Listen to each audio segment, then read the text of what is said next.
मोर वक्तव्य आरंभ करने पूर्व सर्वप्रथमे मोर यह सुजला सुफल स्वस्थ समल भारत भूमिर श्रीचरण तले मथानत करने सह मोर यह देश को विदेशी शासन मुक्त करने जो मैंने निज जीवन को उत्सर्ग कर उद्देश्य मनामिल भक्ति सुमन अर्पण करुछि।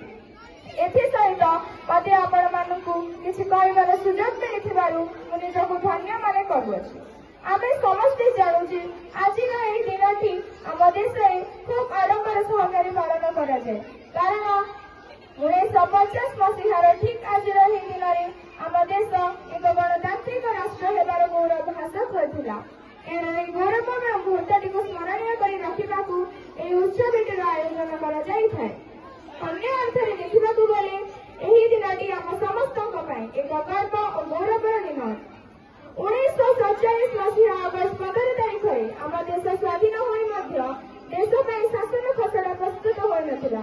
एणु डॉक्टर बी.आर. अम्बेडकर नेतृत्व में एक संविधान प्रस्तुत है जहाँकि 1949 मसीहा नवेम्बर 26 तारीख में देश द्वारा गृहीत है।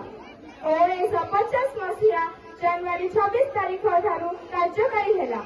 से दिन दिनटी को आम देश में गणतंत्र दिवस व साधारणतंत्र दिवस रूपे पालन कर भारत समग्र विश्वर सर्वबृहत गणतांत्रिक राष्ट्र हो संविधान आम एक विशेष महत्व रखे। यही उत्सवटी केवल दिल्ली नगरी नुहे सहर प्रत्येक जगह पालित होता है जो दिन समग्र दिल्ली नगरी सुसज्जित हुए एक नवमधुर बेश सबुठी खेली आनंद और उन्मादनार लहरी किंतु देशप्रेमी बहुजन नायकों मन में आज भी उंकी मारे प्रश्नटीए सतरे कौन आम स्वाधीन मन में सन्देह सृष्टि हुए।